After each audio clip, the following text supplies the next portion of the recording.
The most prevalent argument that I hear about why people don't like davening is that Hashem doesn't answer back. It's very hard to have a conversation with somebody, a real conversation with somebody, if there's never a response.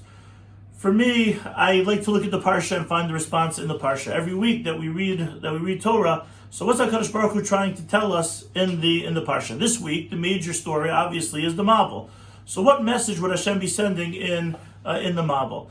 I always wonder that why Hashem chose the Mabul, the flood, as the way of destroying the world in this under these circumstances because of what the people were doing.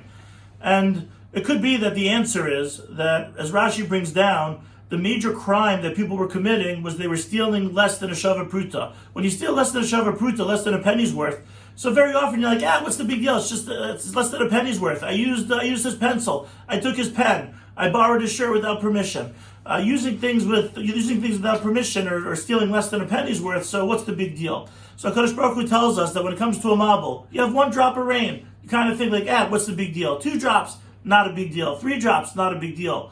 But the point though is that after all those drops, so then it turns into a flood.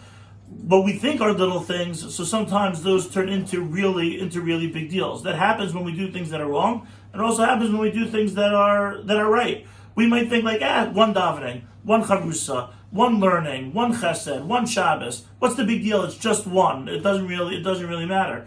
But we should never underestimate the power of human being. Those ones turn into a whole Mabul. Turns into a Mabul, God forbid, for little pointless little things, but also might turn into a Mabul for big things. We should consider, let's do one more thing. Let's do 1 more chesed. Let's keep Shabbos 1 time the right way. Maybe let's get a chavrusa, even a 1-timer, and who knows what it's going to turn into. HaKadosh Baruch Hu should help us realize the power of even 1 moment in our life and 1 action, and we could turn our lives into a positive flood.